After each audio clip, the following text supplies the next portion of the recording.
The snow came down in silence over Ashwood Cemetery. December in Montana meant early darkness, meant cold that settled into bones and stayed there. Ellen Thorne worked the shovel with steady rhythm. She had dug 243 graves in 8 years. This would be 244. The grave was for old Walter Morrison, who died at 87 in his sleep. A good death. Ellen didn't believe in good deaths anymore, but if she did, Walter's would qualify. He'd lived long enough to see great-grandchildren. He died warm and without pain. That was more than most people got. She was 31 years old. She looked older in certain lights. The work did that. The Montana winters did that. Grief did that most of all. The shovel bit into frozen earth. She'd learned to read the soil like some people read books. This patch was clay-heavy, would hold water come spring. She'd need to mark it for drainage work. Details mattered. The dead deserved care, even if they couldn't appreciate it anymore. Ellen straightened, pressing a hand to her lower back. The cottage sat 50 yards away, yellow light in one window. Home, if you could call it that. One room, one bed, one chair, one cup, one bowl. Everything single, everything alone. 8 years of that, 8 years since Sarah. She didn't let herself think the name often. Thinking it meant remembering. Remembering meant the tightness in her chest that made breathing hard. But December was Sarah's month. Born December 10th, died December 19th. 3 years old. Leukemia didn't care about Christmas or children's laughter or mothers who would have traded places in a heartbeat. Ellen had been 23, married, planning a future. Then the diagnosis came and the future became a countdown. 11 months from first symptom to last breath. 11 months of hospitals and hope, and watching her daughter fade like light through a closing door. The marriage ended 4 months after Sarah. Her ex-husband, Michael, he couldn't look at her without seeing the ghost. Fair enough, Ellen couldn't look at herself without seeing failure. She'd been Sarah's mother. Mothers were supposed to protect. She hadn't. So she'd left the city, come back to Ashwood, where she'd grown up, and asked Father Callahan if the church needed a gravedigger.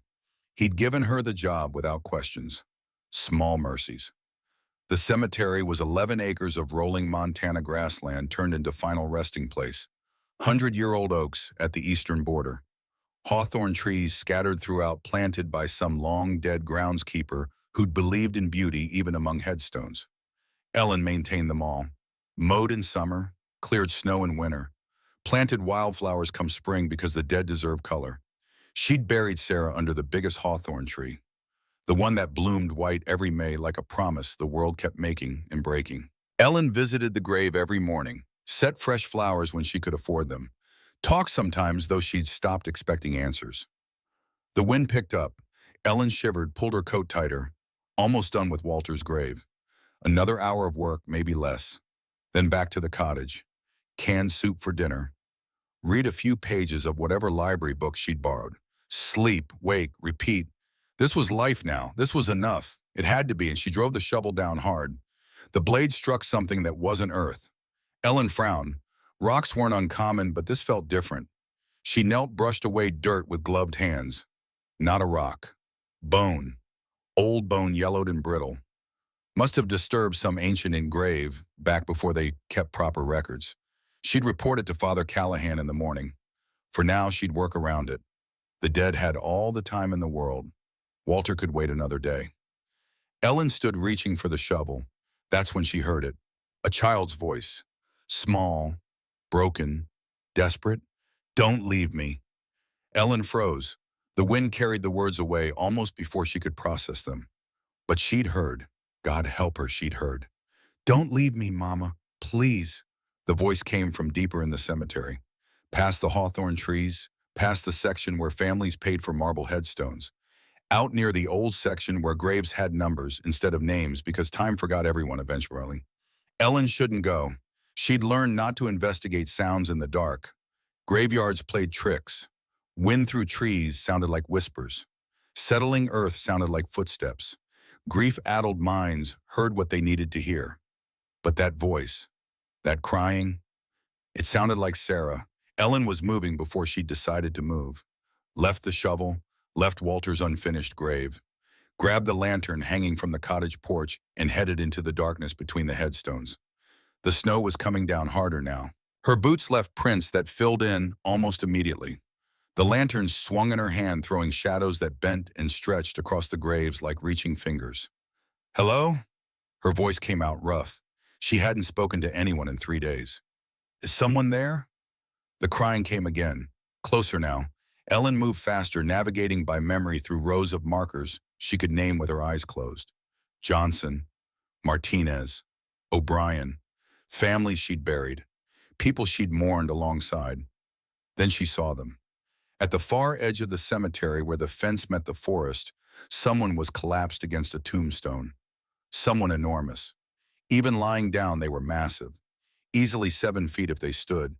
Broad shoulders, arms thick as tree trunks, and green. Their skin was green. Ellen's brain stuttered. Orc. This was an orc. Orcs weren't uncommon in Montana, not anymore. 30 years since the revelation when magic came back to the world and brought all the old things with it. Elves and dwarves and creatures from stories. They'd always been here, they said, just hidden, just waiting. Most humans adjusted. Some didn't. Ellen hadn't cared either way. The dead didn't care about species, but she'd never seen an orc this close. Never seen one dying, because this orc was dying. Ellen could tell from 20 feet away. The breathing was wrong, shallow and wet. The kind of breathing that meant blood in places blood shouldn't be. The wound ran from ribs to hip, badly wrapped in cloth that had soaked through black in the lantern light. And beside the orc, clinging to one massive arm with both small hands, was a child. A little girl, maybe 5 years old, green-skinned, her face streaked with tears and mud. She was crying with the kind of desperation that came from knowing. Children knew. They always knew. "Don't leave me, Mama," the child's voice cracked. "Don't leave me, please." Ellen dropped to her knees without thinking. The snow soaked through her pants. She didn't notice. The lantern hit the ground, still burning. She didn't see it. All she saw was the child. All she heard was Sarah's voice 8 years ago saying, "Mama, it hurts in a hospital room that smelled like disinfectant and death." Ellen's hands moved on instinct, pressed against the wound. The orc woman's eyes opened. Dark eyes, fierce even now, proud. They focused on Ellen with perfect clarity. Around the orc's neck hung a medallion. Heavy metal carved with symbols Ellen didn't recognize. It caught the lantern light and held it. Ellen grabbed her herb pouch with shaking hands. Yarrow. She grew it in her garden, dried it, carried it always. Good for bleeding. She pressed it into the wound with practiced care. Not enough. Not nearly enough. But all she had. "You're going to be okay." Ellen heard herself saying it. Lies. Comforting lies. The same ones doctors had told her about Sarah. "Just stay still. Stay with me." The orc woman's hand moved, slowly with obvious effort. She reached for the medallion at her throat. Her fingers were cold, but her grip was stronger than Ellen expected. She pulled the medallion free. The chain broke. She held it out to Ellen. Then she spoke. Her voice was barely sound, more breath than words. Labored and slow, but deliberate. "Are you a good woman?" Ellen's hand stopped. Of all the things she'd expected, a name, a destination, a cry for help, this wasn't it. She looked at the orc's face, at the measuring eyes, at the way she held herself even now, even in this, with bearing, that had never stopped being exactly who she was. Ellen thought about Sarah, about 8 years of graves, about whether good people let children die. "I try to be." The words came out raw, honest. "I try." The orc woman held Ellen's gaze for a long moment, long enough that Ellen was aware of every second, of the wind, of the cold, of the child's crying, of breathing getting shallower and further apart. Then the orc pressed the medallion into Ellen's hand, closed Ellen's fingers around it. The metal was warm from her skin. She said one word, a name. Kira, the little girl, her daughter's name. Then she was gone. The silence that followed was the particular kind that comes after something irreversible. Not empty, full of all the things that had been present a moment before and were now absent. Ellen stayed kneeling. The medallion was in her fist. She was still pressing her coat against the wound out of pure reflex, still holding pressure. Her hands not yet understanding there was nothing left to hold. The child's crying rose, then broke apart into something beyond crying, a sound too large and too old for a 5-year-old body, grief that had nowhere near enough room to go. It was the worst sound Ellen had heard since Sarah's last breath. Ellen didn't know what to do. She was 31 years old and she'd buried 243 people, and she'd sat with dying strangers more times than she could count. But she'd never been the last person a dying mother entrusted with her child. She did the only thing she could think of. She put her arms around Kira. The child was larger than expected. Orc heritage. But still small, still shaking. Her grief was enormous, and her small hands grabbed Ellen's coat with a desperation that made something in Ellen's chest go sharp and tight. Ellen held her anyway. Held her and said nothing because there was nothing to say. Let her cry into a gravedigger's coat until the sound started to slow, until it became just shaking, until it became just quiet. After a long time, Ellen couldn't have said how long she'd stopped being aware of the cold. Kira pulled back and looked at her. She had her mother's eyes. Dark, deep, fiercely intelligent.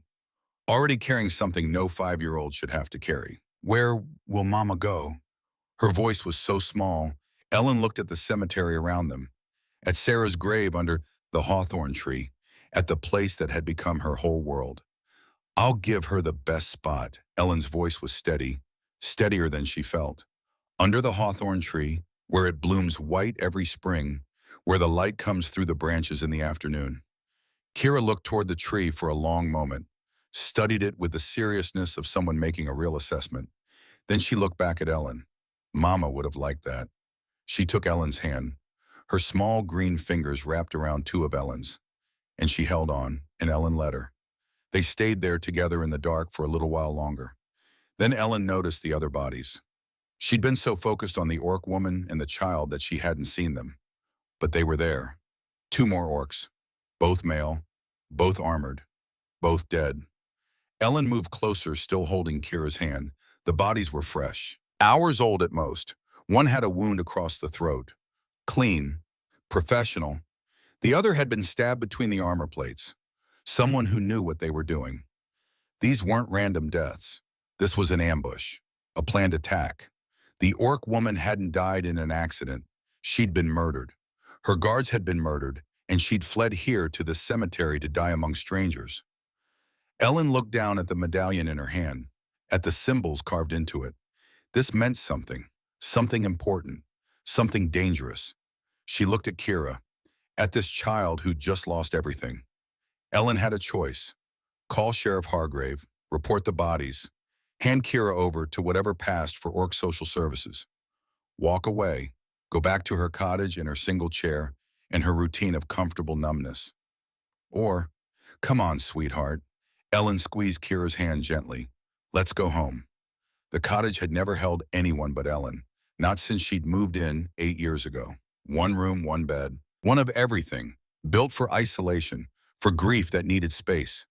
Kira stood in the doorway and looked at it all with the careful assessment of a 5-year-old who'd clearly been raised to evaluate situations practically. She looked at the single bed, the single chair, the single cup and bowl, the fire burning low, the bread on the table that was 2 days old, the walls that were clean but bare, the floor that was swept but cold. She looked at the photographs of Sarah covering every surface. Who is that? Kira pointed. My daughter. Ellen's voice caught.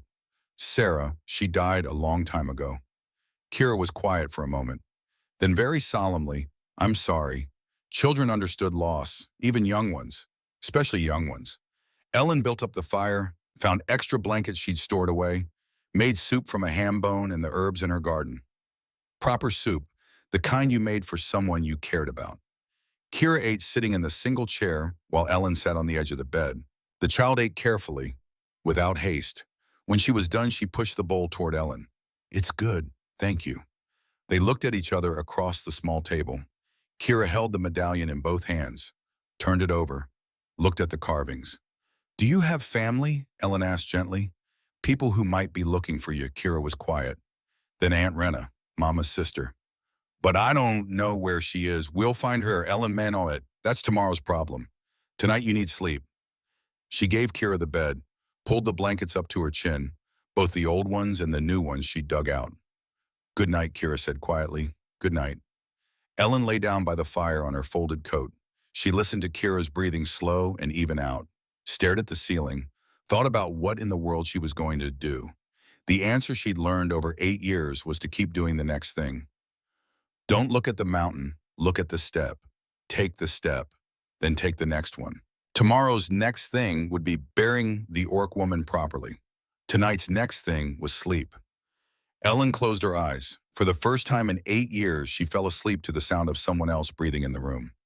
Morning came cold and clear. Ellen woke to find Kira already up, standing by the window looking out at the cemetery. "Can I help?" The child's voice was steady, determined. "Help with what, Barry, Mama?" Ellen's chest tightened, but she nodded. "Yes, you can help." They buried Thora Ironwood at first light. Ellen did it with more care than she'd given any grave in 8 years. She took time with the depth and dimensions, used good stones she'd been saving for something special, smoothed the earth at the end until it was right. Kira sat on the low wall and watched without speaking. She'd stopped crying.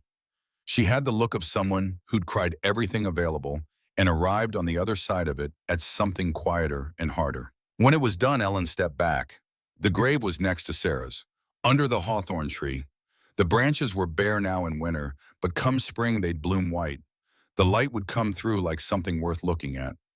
Kira walked up to the grave, knelt down, placed a stone on the fresh earth. Ellen watched, remembered Kira doing the same thing last night. Understanding dawned slowly. This was an orc tradition. Stones on graves meant something. Honor, maybe. Respect. Love. Kira stood, looked at Ellen with her mother's eyes. "Thank you." The word carried weight, formality, something that meant more than casual gratitude. Ellen knelt down to Kira's level. "Your mama asked me to be good. I'm going to try to. That means taking care of you for as long as you need." Kira studied her face, then very quietly, "Okay." They walked back to the cottage together.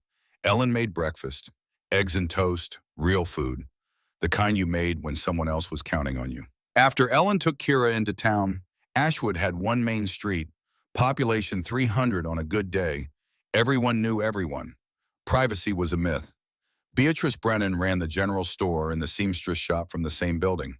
She was 45, red-haired, and had strong opinions about everything but a fundamentally practical nature. She looked up when Ellen walked in with Kira. Her eyebrows rose. "Ellen Thorne, haven't seen you in town for weeks. And who's this?" "This is Kira. She's staying with me. She needs clothes." Bea looked at Kira, at the green skin, at the way she held Ellen's hand, at Ellen who hadn't let anyone close in 8 years. "Staying with you," Bea repeated. "Yes."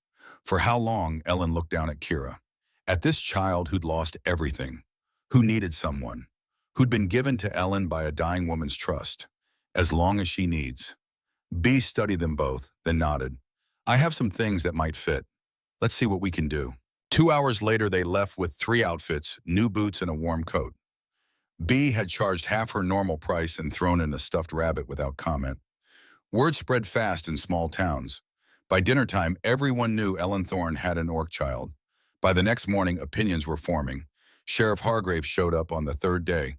He was 52, thick around the middle, and fundamentally suspicious of anything that disrupted routine. Ellen. He stood on her porch, not quite blocking the door, but close. "We need to talk about the child. Her name is Kira, the orc child." He shifted his weight. "People are concerned. People should mind their business. An orc child shows up out of nowhere, you take her in, no explanation. That's everyone's business." He looked past her into the cottage. "Where are her people? Where's she from?" Ellen thought about the bodies, the medallion hidden in her drawer, the assassination that had brought Kira here. Her mother died. Asked me to care for her. That's all you need to know. That's not how this works, Ellen. There are procedures, social services. We need to verify she's in my care. Ellen's voice was quiet but absolute. Until her family comes for her, she stays with me. Hargrave's jaw tightened. This could cause problems. Then people will have to learn to live with problems. She closed the door, leaned against it, heard Hargrave's heavy footsteps walking away. Kira appeared from behind the table where she'd been hiding. "Are they going to take me away?" Ellen knelt down, looked Kira in the eyes. "No, I made a promise to your mama. I keep my promises. The weeks that followed developed a rhythm. Ellen worked the cemetery in the mornings. Kira came with her when weather allowed. They worked their herb garden together. Ellen taught plant names and uses.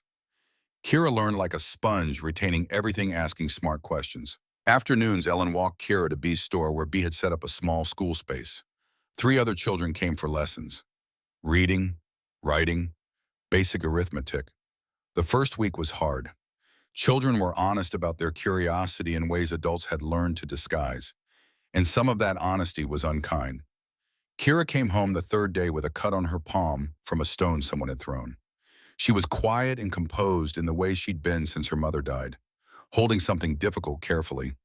Ellen cleaned the cut, bandaged it, sat across from Kira at the table. "Tell me what happened," Kira told her. All of it, factually, without drama, the names of the children, the words they'd used, the sequence of events. Ellen listened. When Kira finished, Ellen sat quietly for a moment. Then she spoke steadily. "Some people are afraid of things they don't understand. Fear makes people behave badly. This isn't about your worth. It's about their limitation." Kira looked at her. "Mama said the same thing." "Your mama was right." Ellen reached across the table, took Kira's uninjured hand. "I'm going to talk to B. She'll talk to the children. If it happens again, you tell me immediately." It didn't happen again. B was a force of nature when she wanted to be. The situation improved. Not perfectly, never perfectly, but enough. 6 weeks passed. Ellen's life changed in ways she hadn't expected and couldn't quite name. Mornings were different when there was another person in them. She found herself saving interesting things to tell Kira about. Found herself thinking about what to make for dinner instead of just opening a can. Kira's laugh, genuine and sudden and always slightly surprised by itself, as if joy still startled her, it became the best sound in Ellen's daily life. One afternoon, maybe 6 weeks after Kira arrived, they were weeding the herb garden. Kira was swinging her feet on the wall, watching Ellen work. "I like living here," Kira said matter-of-factly. Ellen looked up at her. Kira looked back with her mother's eyes and her own particular expression. Less measuring than her mother's had been. More open. Still fierce, but with warmth underneath. "I'm glad," Ellen said. She meant it more than she knew how to say. That evening, Ellen made stew. Real stew with vegetables from her garden and meat from the butcher.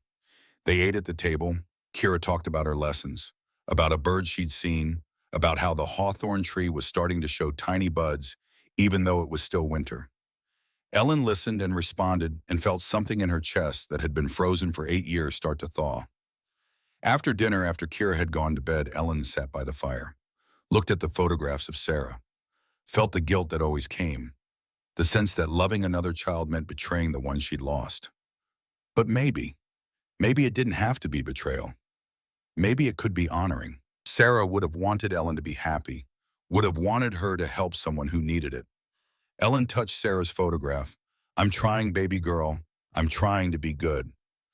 Outside, snow started falling again, soft and steady, the kind that would cover everything by morning in a blanket of white. Ellen was almost asleep when she heard it. Horses, multiple horses, coming away the road fast. She was at the window in seconds. 3 riders, enormous even on horseback. Orcs, armored, armed. They stopped at the cemetery gate. The lead rider dismounted, female, tall even for an orc, dark hair pulled back, armor that had seen real use, a sword at her hip that was worn and real. She looked at the cottage, then at the cemetery, then back at the cottage. Her eyes were the same shade as Kira's. Ellen's heart stopped. The rider walked to the door, knocked once, hard enough to shake the frame. Ellen opened it. The orc woman stood there. She was perhaps 28. The most physically striking person Ellen had ever seen. The sword at her hip was not decorative. The look in her eyes was not friendly. She spoke in careful English, precise and formal. "Is this the home of the woman who buried Thora Ironwood?" Ellen's hand tightened on the door. "It is." The orc's expression did something complicated. Grief held at careful distance. Something that might have been hope. And that flat evaluating quality Ellen recognized immediately and completely, because she'd seen it before, in a dying woman's eyes, in this same cemetery, 6 weeks ago. Ellen said the name before she knew she was going to. Rena. The warrior went very still. Her hand, which had been near the gate, stopped moving.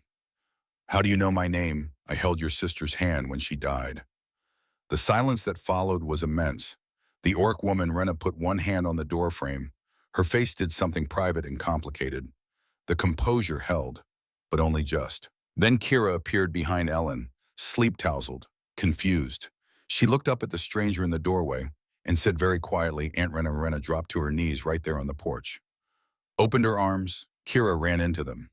Rena held her niece with the specific tightness of someone who'd spent weeks imagining the worst. Neither of them said anything for a long time. Ellen stepped back, gave them space, went to make tea she didn't want because her hands needed something to do. When she turned around, Rena was standing in the cottage.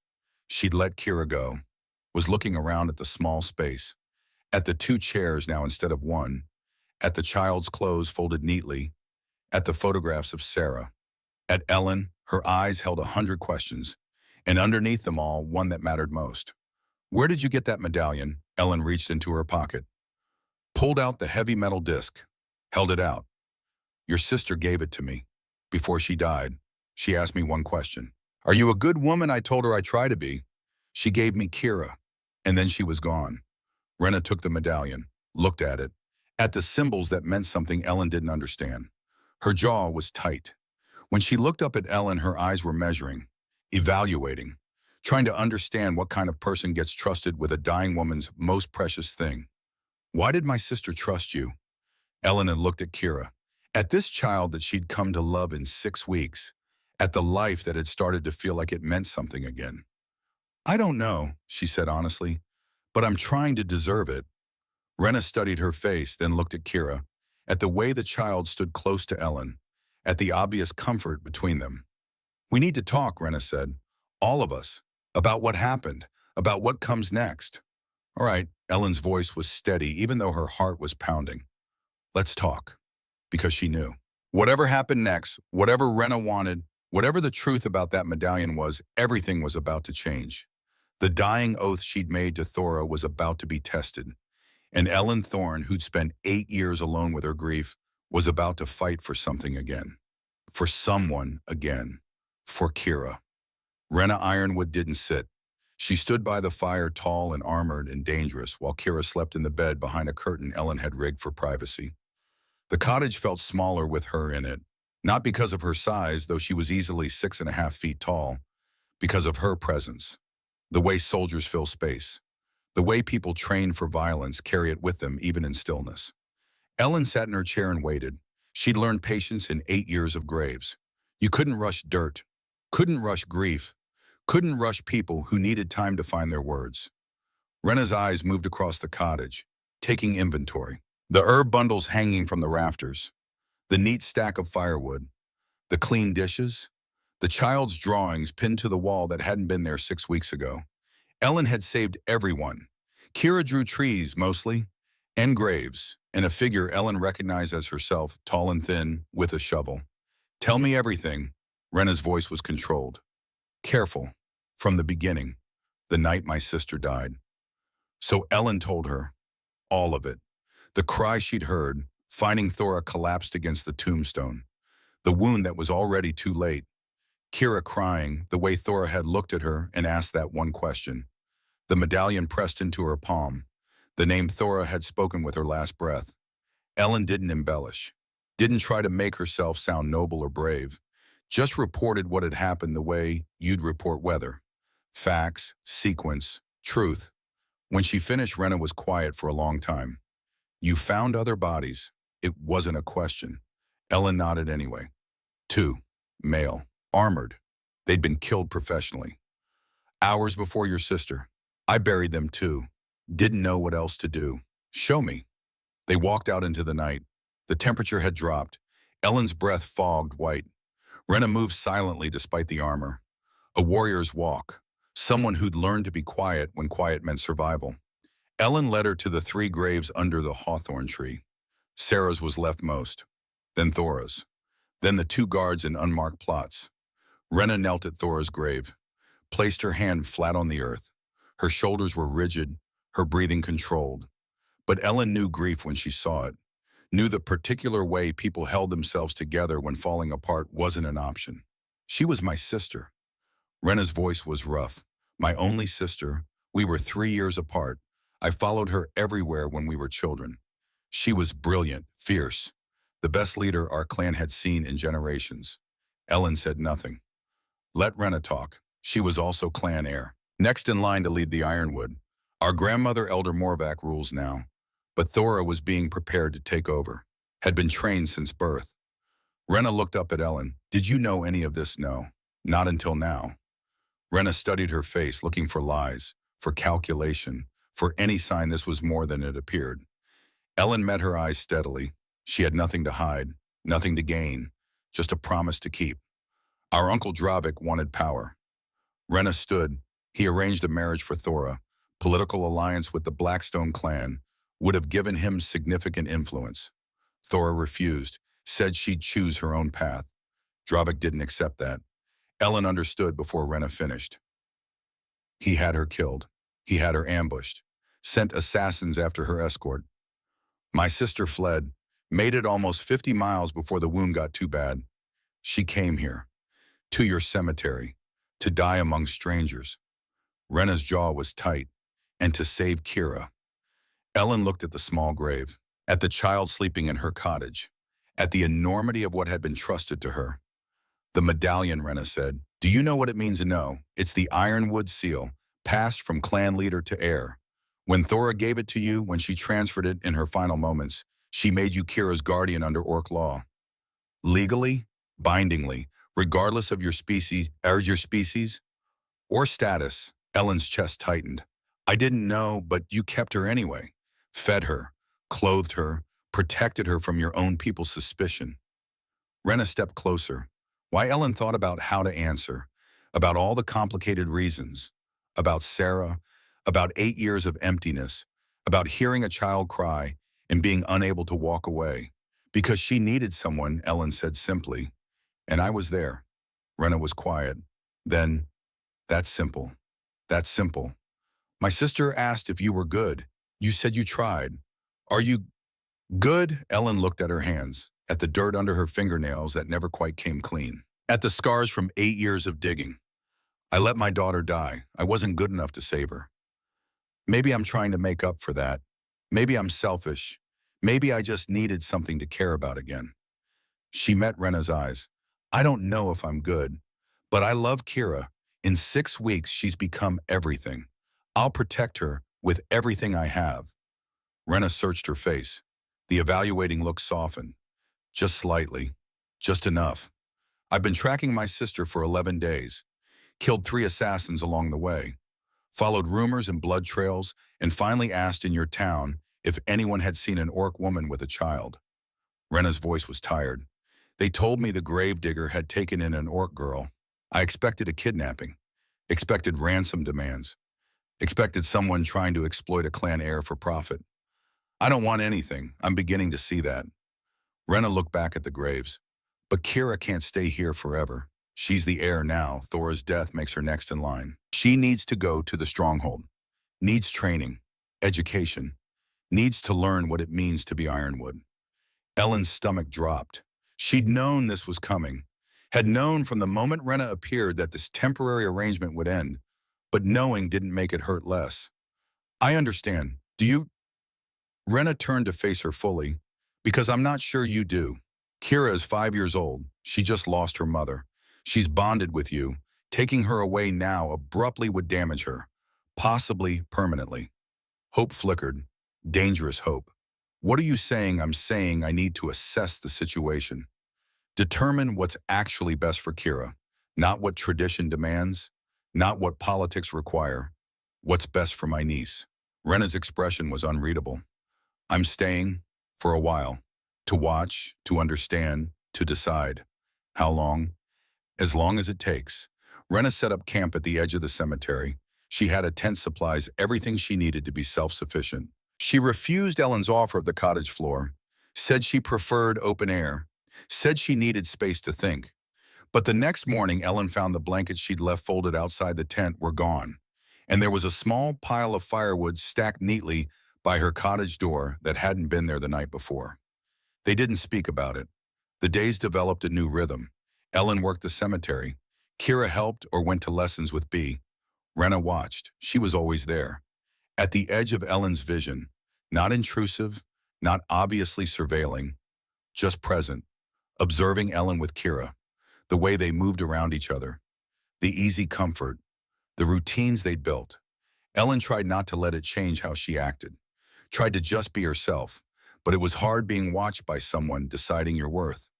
On the third day, Rena joined them for dinner. Ellen had made stew. Nothing fancy, just vegetables and meat and thyme. She set 3 bowls on the table without comment. Rena sat without being asked. Kira talked through the meal, told Rena about her lessons, about the herbs she was learning, about the hawthorn tree that would bloom in spring. Rena listened with the attention of someone who hadn't heard her niece's voice in too long. After Kira went to bed, Rena stayed. "You're a good cook," Rena said. "Just doing. It's just stew. You made it with care." "There's a difference." Ellen washed the dishes. Rena dried. It felt strange, domestic, like something from a life Ellen didn't have anymore. "Tell me about your daughter," Rena said quietly. Ellen's hands stilled in the wash water. No one asked about Sarah. No one in Ashwood talked about her. It was too painful, too awkward. Easier to pretend Ellen had always been alone. Her name was Sarah. She was 3 when she died. "Leukemia. I couldn't save her." Ellen's voice was flat, factual, the only way she could talk about it. "I was her mother. I was supposed to protect her. I failed." "You didn't fail. You were mortal. Facing something you couldn't control doesn't change the outcome." Rena was quiet for a moment. "Then I have a scar on my left shoulder from the ambush that killed Thor's escort. I wasn't there. I was away on patrol. By the time I heard what happened, my sister was already running, already dying. I couldn't save her either."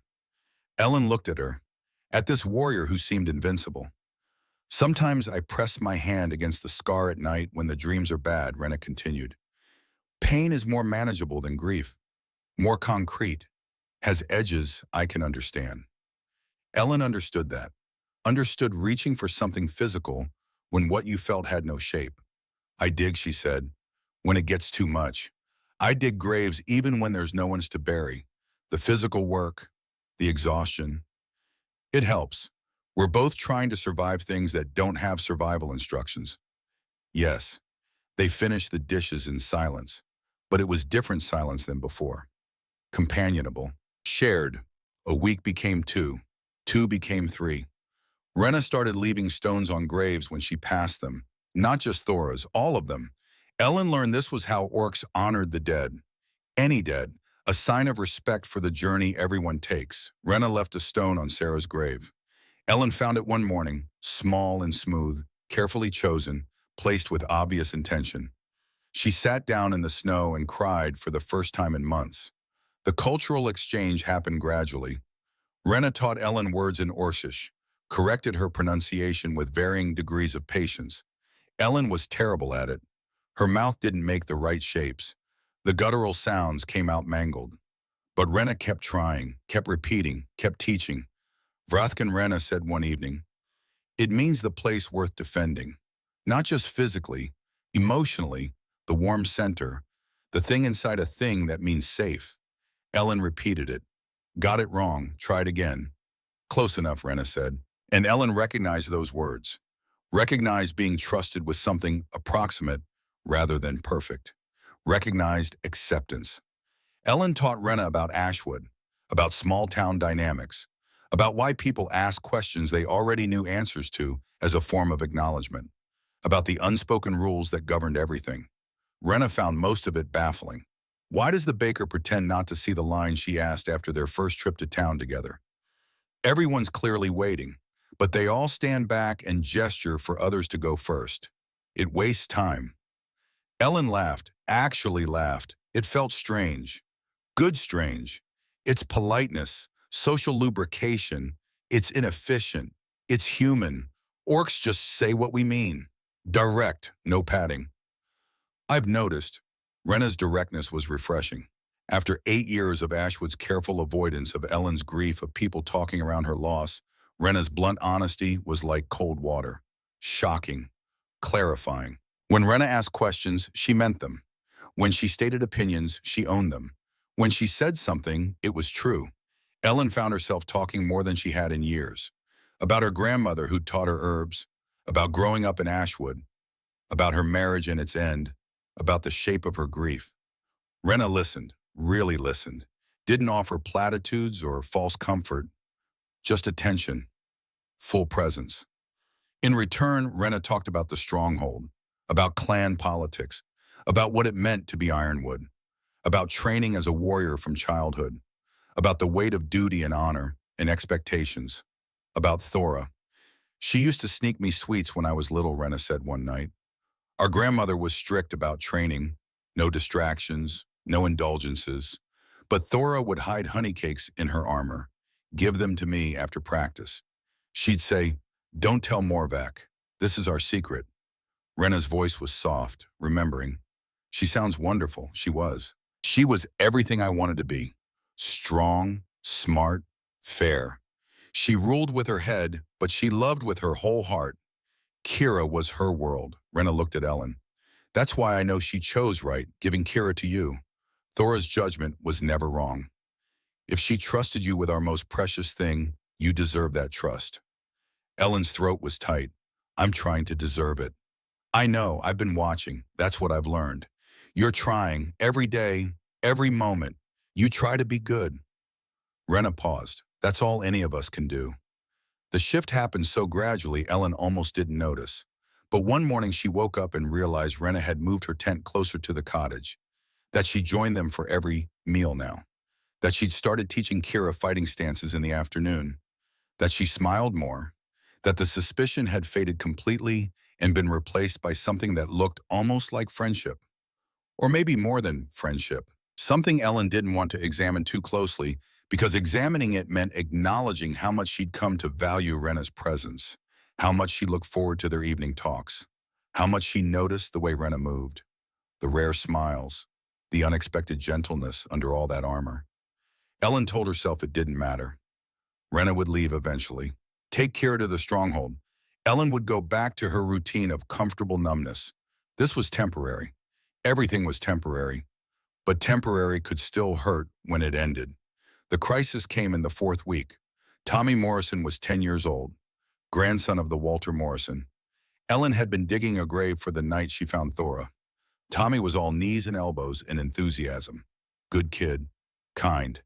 He came running to the cemetery one afternoon, face-white words tumbling out.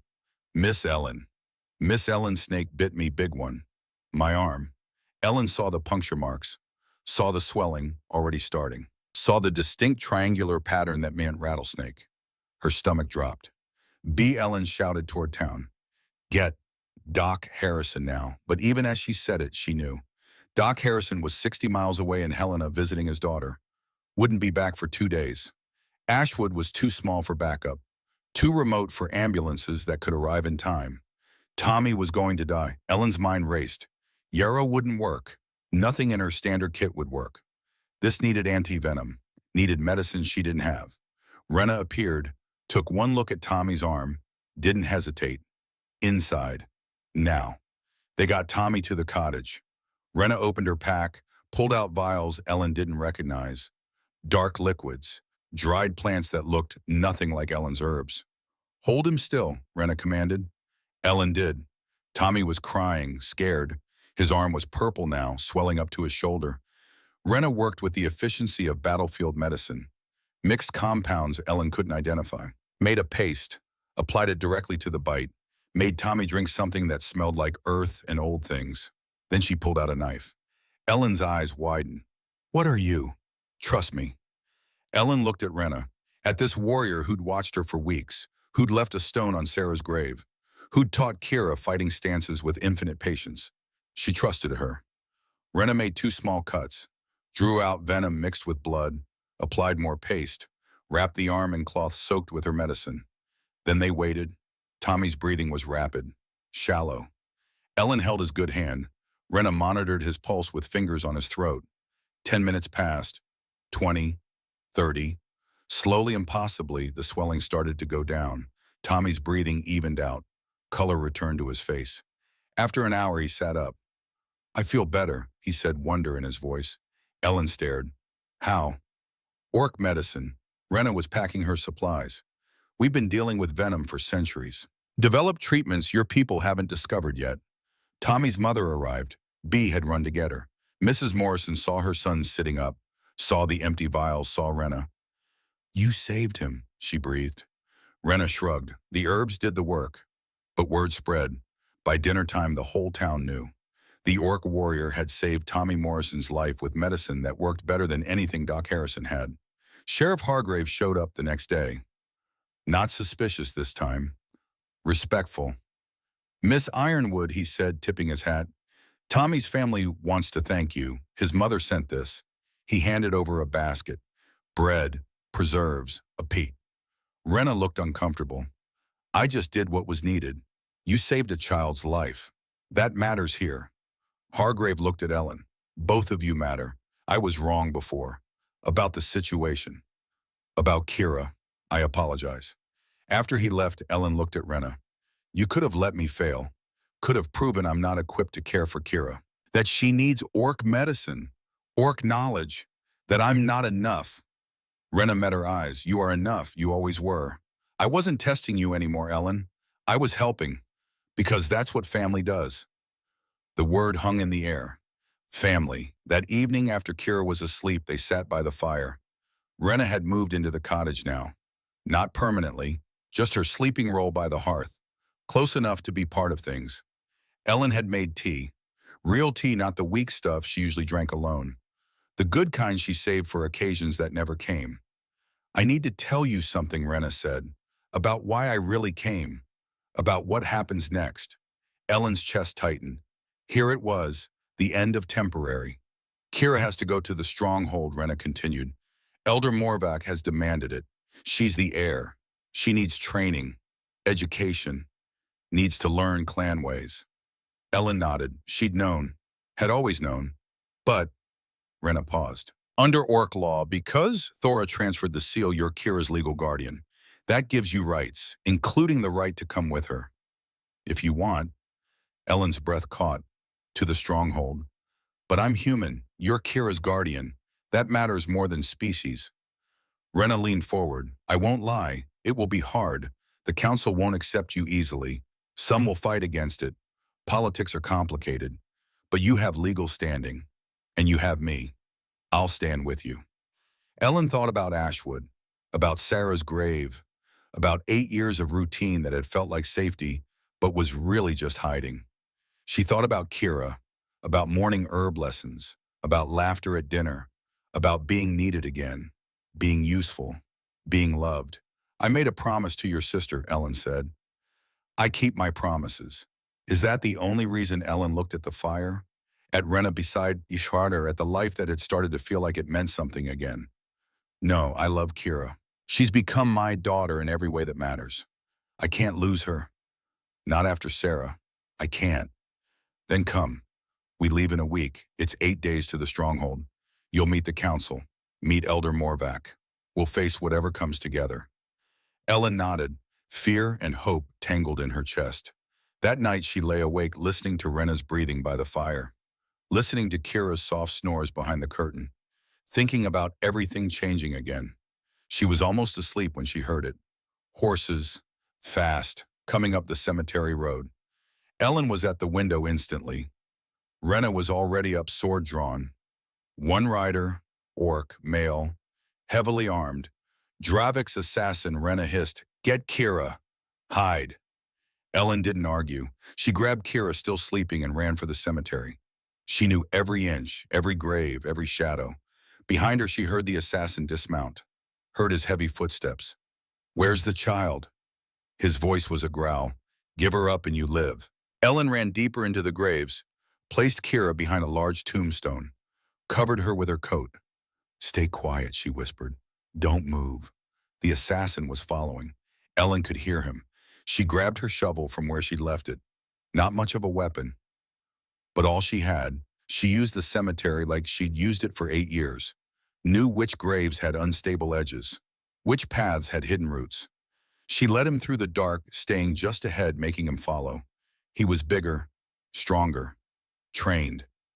But Ellen knew this ground, knew where Walter Morrison's fresh grave was, knew the earth was still soft. She led him there, stepped carefully around the edge. He didn't. His weight on the soft earth made it give. He stumbled, just for a second. Ellen swung the shovel, connected with his knee. He roared, grabbed for her. Then an arrow sprouted from his throat. He fell, dead before he hit the ground. Rena stood 20 feet away, bow in hand, face grim. "That's the third one I've killed," she said. "They won't stop. Dravik wants Kira dead, wants to eliminate the heir." Ellen was shaking, adrenaline and fear making her hands tremble. "We have to leave. Now. Tonight." Rena nodded. "Get Kira. Pack what you need. We ride at first light." Ellen found Kira behind the tombstone, still hiding, eyes wide. "Mama Ellen." The word stopped Ellen's heart. Not the first time Kira had said it, but the first time Ellen had really heard it, really understood what it meant. She was Kira's mother now. Not by birth, by choice, by promise, by love. "I'm here, sweetheart. You're safe. We're going on a trip." Where Ellen looked at Rena, at the dead assassin, at the cemetery that had been her whole world. Somewhere new. Somewhere we can all be together. She picked Kira up, carried her back to the cottage, started packing by lantern light. Tomorrow they'd leave Ashwood, leave Sarah's grave, leave everything familiar. But Ellen Thorne had learned something in 6 weeks. Home wasn't a place, it was people. It was a 5-year-old orc girl who called her mama. It was a warrior who left stones on graves. It was the family you chose when everything else was taken away. And she'd fight for that family with everything she had. Dawn broke cold over Ashwood on the day they left. Ellen stood at Sarah's grave one last time. The hawthorn tree was bare branches reaching toward gray sky-like prayers. Snow covered the ground, made everything quiet, made everything feel like an ending. She knelt, touched the headstone. Simple granite, Sarah Marie Thorne, 3 years old, gone, but never forgotten. "I have to go, baby girl," Ellen whispered. "There's another little one who needs me now, but I'll come back. I promise, I'll always come back." The wind moved through the branches. Ellen chose to hear answer in it, chose to believe Sarah understood. She placed a stone on the grave. The way Rena had taught her, the orc way of honoring the dead. Behind her, Kira waited, patient, understanding. This child who'd lost her own mother knew about goodbyes. Ellen stood, took Kira's hand. They walked to where Rena waited with the horses, ready. Rena asked gently. Ellen looked back one more time. At the cemetery, at 8 years of her life, at the cottage where she'd hidden from the world. "Yes, let's go." They rode out as the sun cleared the mountains. Father Callahan watched from the church steps, raised a hand in blessing. B. Brennan stood in her shop doorway, wiped her eyes with her apron. Sheriff Hargrave nodded as they passed, respect in the gesture. Ashwood receded behind them, got smaller, disappeared. Ellen didn't look back again. The journey took 8 days through country that made Ellen feel insignificant. Vast pine forests, valleys carved by time, mountains that touched clouds. This was wilderness that predated humans, would outlast them, cared nothing for their small dramas. Ellen's horse was patient with her incompetence. Mostly, it had a particular way of sighing when she pulled the reins wrong. Made Kira giggle every time. "You're getting better, Mama Ellen," the child encouraged on day 3. "You only almost fell twice today." Progress. Rena rode ahead with Gareth and Kale. Scouts, protectors. They checked every ridge, every pass, watching for threats that might not come but couldn't be ignored. At night they camped under stars Ellen had never truly seen. Ashwood had trees, mountains. But here the sky was enormous, endless, made the universe feel close and far away simultaneously. Rena taught her constellations, orc names for them, stories behind the patterns. "That one is the warrior," Rena said, pointing. "See how the stars form a blade? Orcs believe the greatest fighters become stars when they die.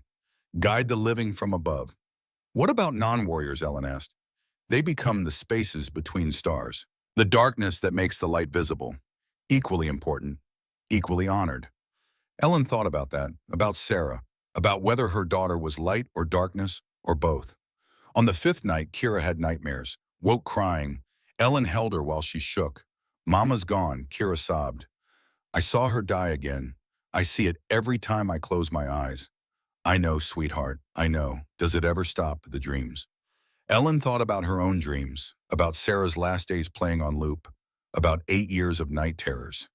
It changes, she said honestly. Gets different. Not easier exactly, just different. And you learn to carry it. How you find things worth caring it for, people worth staying strong for. You let yourself remember the good parts too, not just the ending. Kira was quiet. Then tell me something good about my mama. Ellen looked at Rena across the fire, saw her listening. Rena spoke, voice soft. She used to sing, horrible voice, completely tone deaf. But she'd sing to you every night, made up songs, silly words. You'd laugh until you couldn't breathe. Kira smiled through tears. I remember. About the bear who was afraid of rabbits. That was her favorite. They stayed up late, trading memories, good ones, funny ones, the moments that made loss bearable because they proved love had existed. Ellen held Kira until she slept, looked at the stars, thought about spaces between light. On the seventh day, the land changed. Trees grew older, thicker. The air felt heavier, charged with something Ellen couldn't name. Wards, Rena explained. Magic protecting the stronghold. You'll feel pressure as we pass through. Don't fight it. Just let it wash over you. Ellen felt it, like walking through invisible honey, resistance against her skin. The horses shied, whinnied nervously. Then they were through, and there it was. Ironwood's stronghold rose from the mountain like it had always been there, would always be there. Walls 30 feet high, carved from living rock. Towers at each corner, reaching toward sky. Gates massive enough to dwarf the humans Ellen knew. Behind the walls a city, hundreds of buildings climbing the slope, smoke from countless fires, the sounds of life, hammers on anvils, voices calling, children laughing, and orcs. Everywhere. More than Ellen had seen in her entire life combined. Her chest tightened. This was real. This was happening. She was about to ride into that as the only human. The outsider, the woman who'd taken their air. Mama Ellen Kira's voice was small. I'm scared. Ellen looked at this child, this brave, beautiful child who'd lost everything and kept going. Me too. But we're together. That makes us strong enough. Promise, promise. Rena positioned her horse beside Ellen's. Shield, support, sister. Remember what I told you. Stay calm, be yourself. Let them see what Thora saw. The gates opened. They rode through into a courtyard that could have held all of Ashwood. Orcs stopped working, stopped talking, turned to stare. At Ellen, at Kira, at this impossible situation. The whispers started immediately. Ellen caught words. Human, air, Thora, guardian, some voices curious, some hostile, all uncertain. They dismounted. Rena helped Ellen down. Her legs shook, from riding, from fear, from everything. A woman approached. Orc, 50 or so, face like granite, eyes that had seen battle. She wore armor that had been repaired multiple times. Bore scars with pride. Counselor Mira Rena said formally, I present Ellen Thorne, guardian of Kira Ironwood, as is her legal right. Mira's eyes swept Ellen, head to toe. Assessment, judgment, finding her wanting. The human gravedigger. Yes, you claim guardianship of our heir. I don't claim anything. Thora gave it to me. I accept it, that's all. Mira's eyebrow rose, surprised at the directness. You have no understanding of what that means, what's required, what Kira needs. Then teach me. It's not that simple. It is exactly that simple. Ellen's voice was steady, stronger than she felt. I love Kira. I'll do whatever's necessary to give her what she needs. If that means learning your ways, I'll learn. If that means stepping aside when the time comes, I'll step aside. But until then, I'm her guardian. I made a promise to a dying woman. I keep my promises. Silence in the courtyard. Orcs listening, watching this human woman stand her ground. Mira studied Ellen's face, then looked at Kira. Child, do you want to be here? Kira pressed close to Ellen. took her hand. I want to be with Mama Ellen, wherever that is. The words fell like stones. Mama Ellen, the air calling a human mama. Publicly, proudly. Mira's expression didn't change, but Ellen saw something shift behind her eyes. You'll be given quarters. The council convenes at dawn. Be ready to defend your claim. She walked away. The crowd dispersed, slowly, reluctantly, still watching. Rena led them through stone corridors, upstairs worn smooth by centuries of feet, to a small room, 2 beds, fireplace, window overlooking the stronghold. This is us, Ellen asked. This is yours. I'm down the hall. You need anything, I'm there. After Rena left, Ellen stood at the window, looked out at the city spreading below, at a world she didn't understand, didn't belong to. Kira came to stand beside her, slipped her small green hand into Ellen's. It's okay, Mama Ellen. You have me. That's enough. Ellen squeezed her hand. Hoped she was right. That night, Ellen couldn't sleep. Lay in the unfamiliar bed listening to stones settling, to Kira's breathing, to her own heartbeat too loud in the silence. Tomorrow she'd face the council, face judgment, face the very real possibility of losing Kira. She thought about running, taking Kira, disappearing into the wilderness. But that would make them fugitives, would paint Ellen as a kidnapper, would prove everyone who doubted her right. No, she'd face this, head-on, honest, direct, the way Thora would have wanted. Just before dawn, Ellen rose. Washed, dressed in her cleanest clothes. They were still Gravedigger's clothes. Worn, patched, but clean. She braided Kira's hair, made breakfast from their supplies, tried to keep hands steady. You're going to be great, Kira said seriously. Just tell them the truth. They'll see. What if they don't? Then we fight. Together. Ellen hugged her, drew strength from this child's certainty. Rena came to escort them. She wore full armor. Official, this mattered. The Great Hall was exactly what nightmares were made of. Massive, stone, cold. 20 council members sat in a semicircle, each one larger than life, each one judging. At the head sat Elder Morvac. She was ancient, 94 years carried in every line of her face, but her eyes were sharp, present, missing nothing. Ellen stood in the center, alone. Rena had wanted to stand with her, but Ellen had refused. This was hers to face. Kira sat in observation, close enough to see, too far to help. Mira spoke first. Ellen Thorne, you stand before this council to justify your guardianship of Kira Ironwood. Speak. Ellen's mouth was desert dry. Her hands shook. She clasped them behind her back where no one could see. She looked at each council member, then at Morvac, then at Kira, and spoke. I'm a gravedigger. That's what I know. I bury the dead. I know dirt and stone, and how deep graves need to be so they don't flood. I know which herbs heal and which kill. I know how to be alone. Her voice was steady, factual, the only way through. 6 weeks ago, I heard a child crying in my cemetery. I found Thora Ironwood dying from a wound I couldn't heal. Her daughter was 5 years old and watching her mother die. I tried to save Thora. I failed. Ellen paused, gathered herself. Before she died, Thora asked me one question. Are you a good woman? I didn't know how to answer. Still don't. But I said I tried to be. She gave me the medallion, gave me Kira, said her daughter's name. Then she was gone. And you took the child, one counselor, male, older, voice sharp with suspicion. Took our air. I took a crying child home. Fed her, kept her warm, tried to comfort someone who'd lost everything. Why another counselor, female, cold, she wasn't your concern. Ellen looked at her, really looked. Because 8 years ago, I lost my daughter, Sarah. She was 3. Leukemia. I was her mother, and I couldn't save her. I spent 8 years alone after that, digging graves, hiding from life. When I heard Kira crying, it was like hearing Sarah again. I couldn't walk away. I couldn't not help. Sentiment, the male counselor again, not qualification. You're right, I'm not qualified. I don't know clan law, don't speak Orcish well, can't fight, can't teach her what you can teach her. All I can do is love her, protect her, give her a foundation of being valued, being safe, being loved. Ellen's voice grew stronger. Thora didn't choose someone qualified.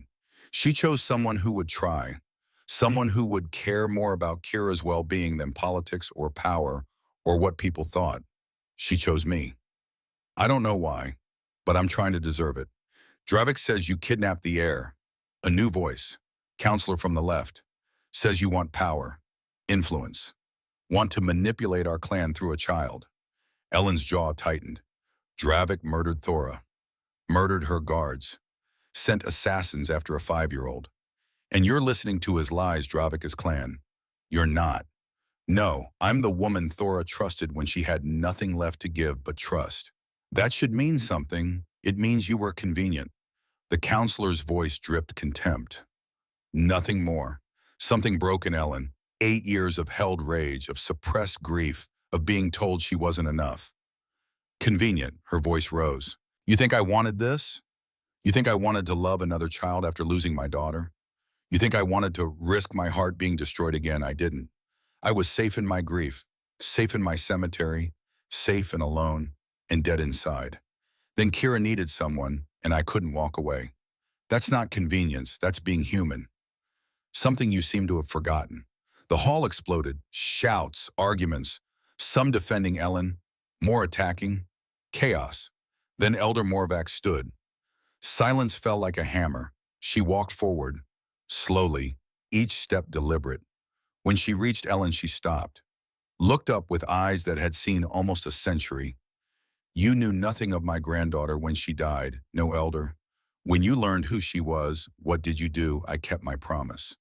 Her rank didn't change Kira's need, didn't change what she'd asked of me. Morvac studied Ellen's face, looking for something, testing something. My granddaughter had a gift. She saw truth in people, saw through masks and lies. In 30 years, she never misjudged someone's character. She saw you, trusted you. That means something. The elder turned to the council. This human has honor debt from my granddaughter. Our law is clear, but words are easy. Ellen Thorne, will you prove your love with action? What do you need? The doors exploded inward. 30 warriors poured in, armed, armored, faces twisted with hate. Leading them was an orc Ellen had never seen, 40-something, scarred, eyes full of rage and righteousness. Dravik. There he pointed at Kira. The puppet, the tool of a human witch.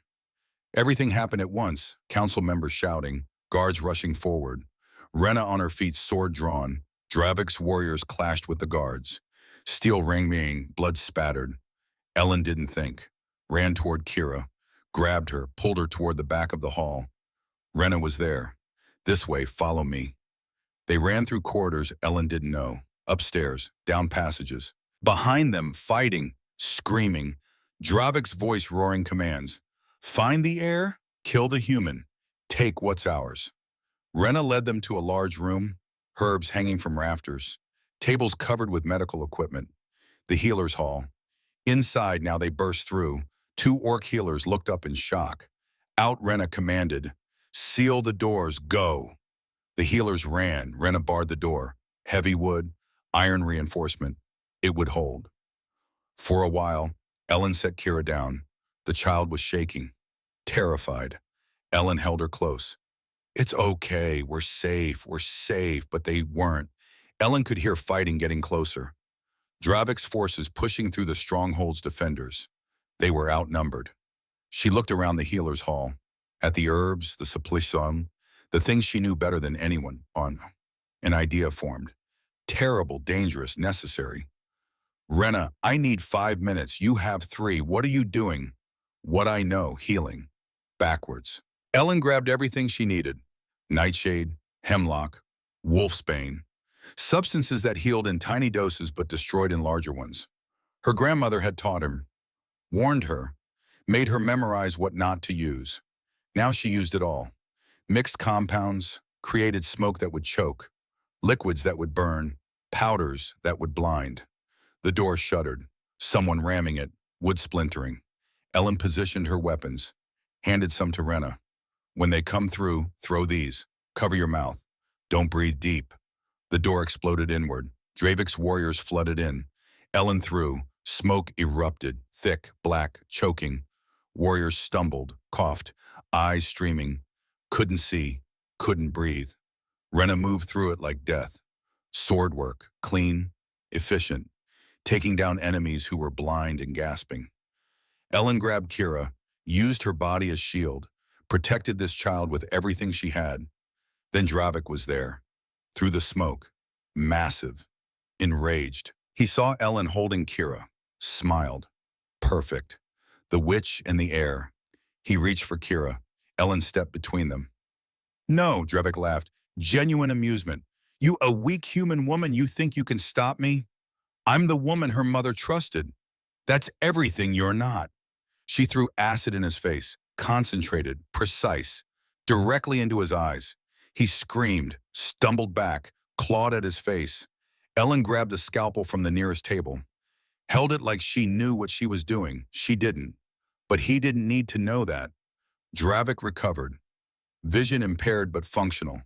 Advanced on her. Ellen backed up, kept Kira behind her, held the scalpel steady. He was bigger, stronger, trained in violence Ellen couldn't imagine. But she'd learned something in 6 weeks, something she'd forgotten in 8 years. Mothers don't quit. Mothers don't break. Mothers fight until there's nothing left to fight with. She stabbed when he got close, dodged when she could, used tables as barriers, threw more compounds, made him work for every inch. He caught her arm, twisted. She felt something crack. Pain exploded. The scalpel fell. Dravik loomed over her, raised his sword for the kill. An arrow sprouted from his throat. He looked surprised, dropped the sword, fell. Rena stood in the clearing smoke, bow in hand, face grim. That's 3 times I've saved you. Ellen laughed, couldn't help it. Hysteria, relief, pain from her broken arm. Who's counting? Outside the sounds changed. Dravik's forces breaking, running. The stronghold's warriors pushing back. Victory. Ellen sat on the floor, cradled her broken arm, looked at Kira. You okay, sweetheart? You fought him. Kira's voice was awed. You could have run. You fought. Of course I did. You're my daughter. The words hung in the air. My daughter, said in front of Rena, in front of the stronghold, in front of everyone, claimed, owned, loved. Rena helped Ellen stand. Her arm was definitely broken, would need setting, but she was alive. Kira was alive. They'd won. They walked out into the corridor, into aftermath, bodies being removed, wounded being treated, council members assessing damage. Elder Morvac was there. She looked at Ellen, at this human woman with a broken arm and smoke in her hair and fierce determination written into every line of her face. You proved it, Morvac said quietly, not with words, with action, with love, with the willingness to do it for my great-granddaughter. She turned to the assembled crowd. More had gathered, news spreading. Ellen Thorne has earned our respect, our acceptance. She is clan friend, protected under our law, guardian of our heir. Any who challenge this challenge me directly. Silence. Then Counselor Mira stepped forward, placed a fist over her heart, bowed. Vrathkin, she said, the place worth defending. One by one the others followed, even the hostile ones, even those who'd opposed Ellen, bowing, acknowledging, accepting. Ellen's legs gave out. Rena caught her, held her up. You did it, Rena whispered. You actually did it. Ellen looked at Kira, at this child worth fighting for, worth dying for, worth everything. I kept my promise, she said. That's all, but it was everything. 6 months passed. Spring came to the mountains slowly, reluctant, but it came. Ellen stood in the eastern courtyard teaching a class, 8 young orcs, ages 7 to 12. They sat in a circle while she explained herbal properties. Yarrow for bleeding, she said, holding up the dried plant. Comfrey for broken bones. Willow bark for pain. Each one has a purpose. Each one must be respected. One student raised her hand. Teacher Ellen, what about poison? Every medicine is poison in the wrong dose. Every poison is medicine in the right one. That's why we learn, why we're careful, why we respect the plants. They listened, took notes, asked questions. Called her teacher without irony, without resentment. She'd earned her place here. Slowly, through teaching, through healing, through being consistently, persistently herself. Kira helped with the lessons, demonstrated techniques, translated when Ellen's orcish failed. The child had grown in 6 months, taller, more confident. She trained with warriors in the mornings, studied clan history in the afternoons, was becoming the heir she was meant to be. But she still called Ellen Mama, still slept in Ellen's quarters, still came to the herb garden to work side by side. Some things didn't change, didn't need to. Rena appeared at the garden gate. She came often. Friend, sister. The bond between them had deepened over 6 months of shared life, shared purpose.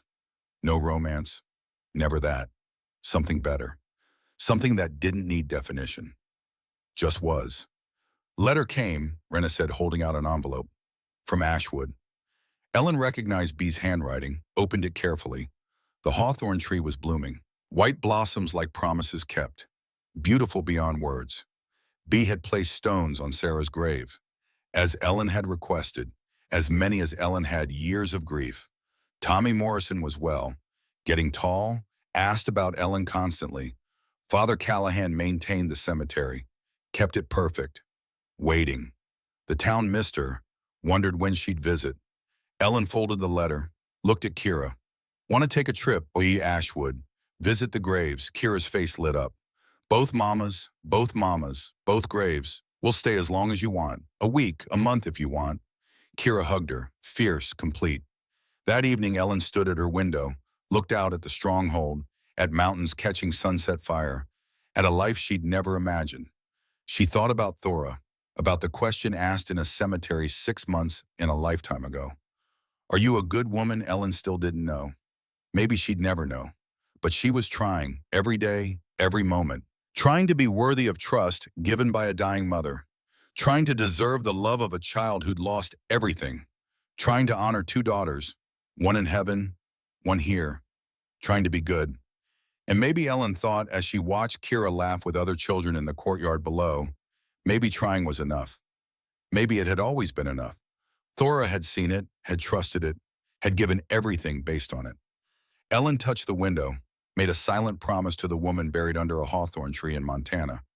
I'm keeping my promise. I'm loving her. I'm protecting her. I'm being the person you saw in a cemetery when everything was ending. Thank you for trusting me. Thank you for seeing something I couldn't see in myself. Thank you for Kira. Below, Kira looked up, saw Ellen in the window, waved with both hands, joy in every movement. Ellen waved back, smiled. This was home now, not Ashwood, not the cemetery, not the cottage where she'd hidden for 8 years. Home was wherever Kira was, wherever love was, wherever trying to be good was enough. And that, Ellen thought as she turned from the window to begin packing for their trip to Ashwood, was everything. The gravedigger who'd heard a child cry in the darkness had found her way back to light. Not alone, never alone again. With a daughter, with family, with purpose, with promises kept and love given, and grief transformed into something bearable. With life, finally, impossibly, wonderfully with life.